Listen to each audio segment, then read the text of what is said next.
Good afternoon and welcome to BizTech's Asian Midday Market Watch. Our guest today is Vishnu Varathan, Head of Economics and Strategy at Mizuho Bank, coming out of Singapore.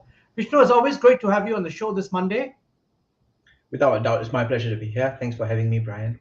Now, I'm going to take a look at crypto markets first. Bitcoin is at 38,622.6. It's down 1.3%. Ethereum is at 2,580.56. It's down 0.41%.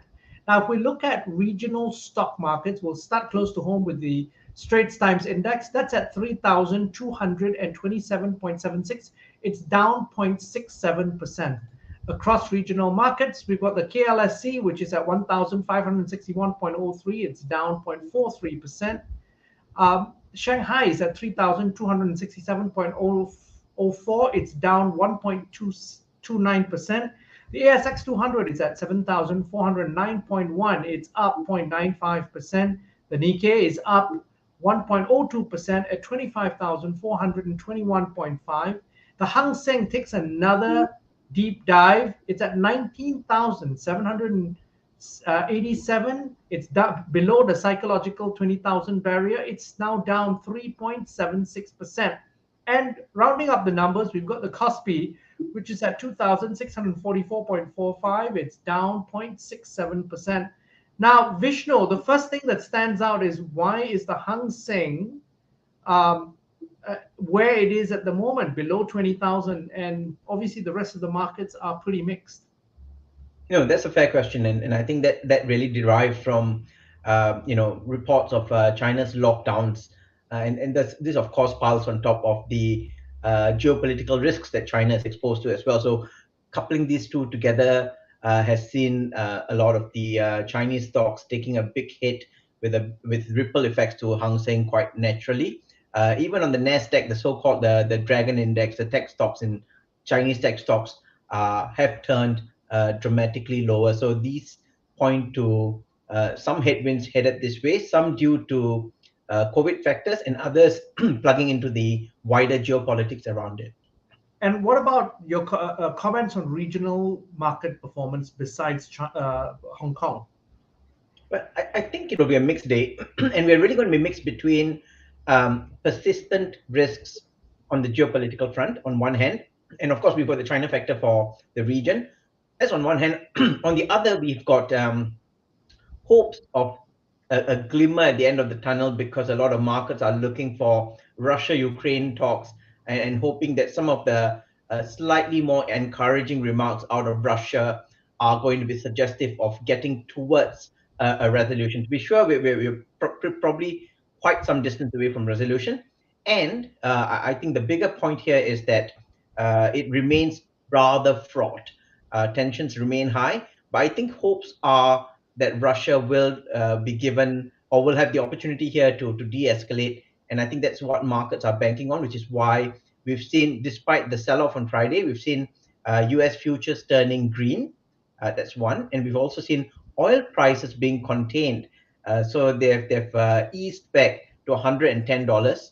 I should never use the word only in front of $110 when I refer to oil, but they have eased back from the $130 mark. And this is despite the fact that Iran had launched missiles at northern Iraq, which should, all else being equal, should have rocketed oil prices higher. So that suggests that there is a good part of the markets that are hoping for some kind of a friendlier resolution out of this round of Russia-Ukraine talks. Now I'm going to open up one of your charts, Vishnu, and look at the impact on emerging markets in the oil markets. Talk us through this, Vishnu. Sure. I mean, if you look at this chart here, really what stands out is we're trying to break down here the net trade position. So if you are a net exporter, you're above here. If you're a net importer, you're below here. And we've broken it down by products: crude, refined products versus gas versus coal. Once we sort through this, the biggest thing that comes through is that Australia remains the biggest net energy exporter in this region, followed by Malaysia and Indonesia. And Indonesia gains a lot from coal. Malaysia gains a lot more from the gas position as well as from crude, but gas is the biggest driver. But once we adjust these factors for external orientation of the economy. What happens is from Korea and Thailand being the most exposed, we now get Philippines and India being the most exposed to energy shocks. Thailand and Korea, of course, follow. And this diagram here, the second one, shows us in terms of how much vulnerabilities there could be if there are sustained energy shocks around the geopolitical situation as we see it. So this gives us a quick and dirty, if you must, on how the region fares. And very quickly, if you go through here, the same chart you saw earlier, we correlate it to some of the currency movements over the last couple of weeks. We can see they actually line up quite well, except for Korea doing the worst. And that tells us that Korea has had other worries as well, whether it's North Korea, whether it's the elections, and also the industrial cycle here, because Russia's nickel and aluminum exports are also impacting on Korea's industrial sector. Regardless, the bigger picture stands, and so we watch for the flow down, the cascading vulnerabilities from oil shocks in particular, but more generally commodity shocks in any case. Now, Vishnu, looking ahead to this week, what are some other key events or data points that may potentially move markets beyond the volatility that's out in markets right now? Well, this week we can't use other key events. We have to use the key event, which is the FOMC meeting, because this is the so-called lift-off meeting. Yes, and that's an expectation baked in already of a 0.25% increase, correct? Absolutely. In fact, we've gone back and forth. So what has happened is just a couple of weeks ago, 80% were betting on a 50 basis point hike. That's been brought back down to 25 basis point. It went slightly below. Now, the very marginal guys are betting on 50. 25 is given as a done deal if the OIS markets are to be trusted. The point about that is maybe what's more important is not so much fussing over whether it's a 50 or 25, but looking out for the language around it. Are they going to continue hiking at every meeting, in which case the total year's hikes can be between 150 to 175 basis points, very significant. And also the messaging around the timing of the start of balance sheet runoff and the pace, because that also has got a huge impact on global market liquidity when we already have geopolitical risks here. So those are the two.